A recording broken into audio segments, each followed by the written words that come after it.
Operation सिंदूर पर नरेंद्र मोदी के strategy के 3 लेयर हैं।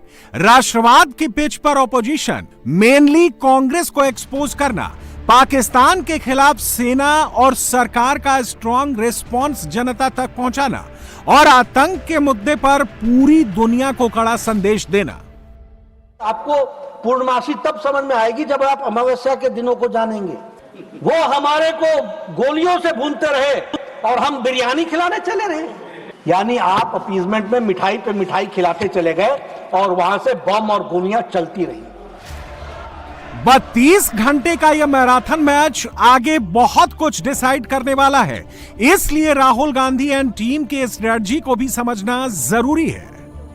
राहुल को लगता है कि मोदी की इमेज डाउन करके ही वो 44 से 52 और फिर 52 से 99 सांसदों की पार्टी के नेता बने हैं। 2029 के लिए भी राहुल यही स्ट्रेटजी सोच कर बैठे हैं, इसलिए वो वही चीजें कंटिन्यू कर रहे हैं जो वो बोलते रहे हैं और लोकसभा में भी बोल चुके हैं। अंतर बस शब्दों का है।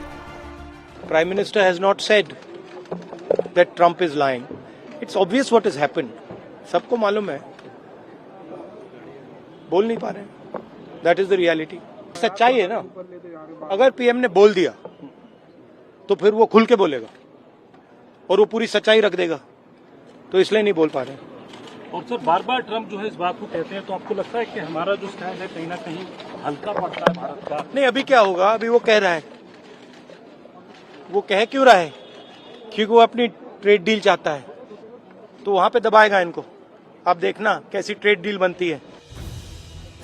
राहुल गांधी नरेंद्र मोदी के लिए तू तड़ाक वाली भाषा क्यों बोलते हैं? क्या गलती से, क्या उनके मुंह से ऐसा निकल जाता है? नहीं, ये भी राहुल की स्ट्रेटजी है।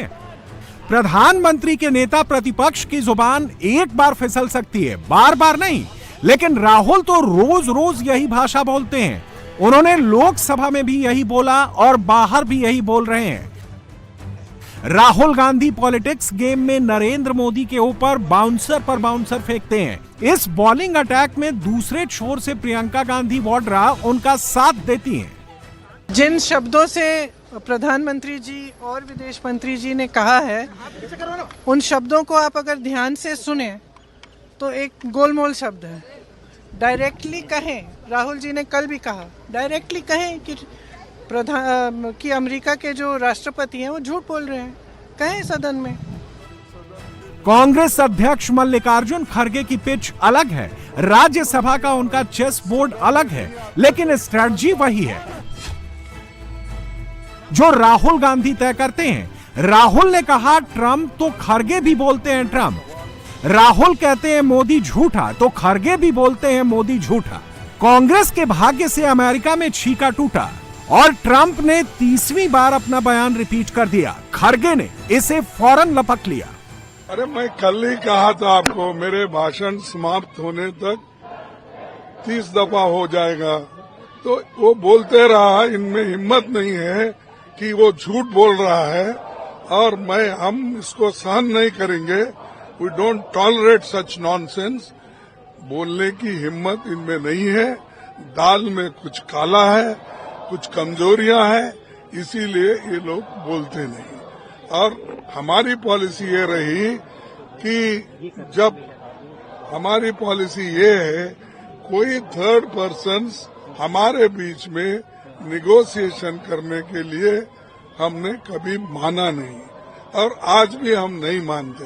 इन्होंने कैसा माना, क्यों माना, क्या कमजोरी है, ये सब देश को बताना चाहिए।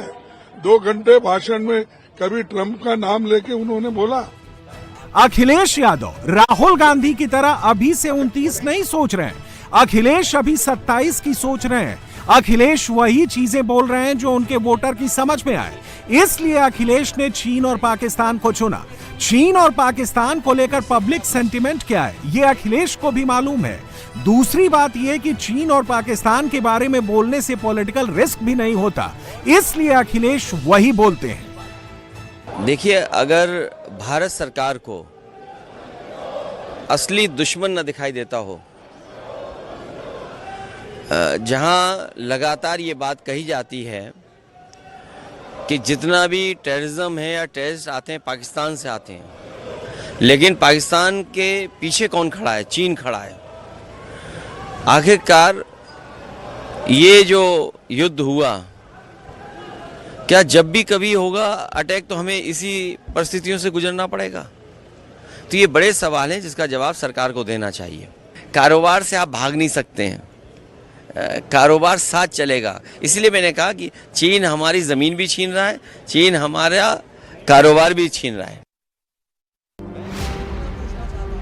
कड़क राष्ट्रवाद या मस्कुलर नेशनलिज्म नरेंद्र मोदी की यूएसपी है। राहुल गांधी जब भी इस पिच पर बैटिंग के लिए आते हैं वो हार ही जाते हैं। राहुल फिर से उस पिच पर आए, इस बार बैटिंग के लिए नहीं बल्कि राहुल बॉलिंग की तैयारी करके आए। कांग्रेस के नेता ने सीज फायर, डोनाल्ड ट्रंप, चीन पाकिस्तान फ्यूजन और राफेल पर बात की। 6 और 7 मई को ऑपरेशन सिंदूर की पहली स्ट्राइक में भारत ने पाकिस्तान के अंदर घुसकर आतंक के 9 अड्डों को ध्वस्त किया था। बहावलपुर और मुरीदके में आतंकी कैंपों की ध्वस्त बिल्डिंग की तस्वीरें पूरी दुनिया ने देखी थी। आतंकियों की लाशों के साथ मुरीदके और बहावलपुर में निकले नमाज़े जनाजा की ये तस्वीरें राहुल गांधी ने भी देखी होंगी, कांग्रेस के अन्य नेताओं ने भी देखी होंगी, लेकिन राहुल ने संसद में इसका जिक्र तक नहीं किया।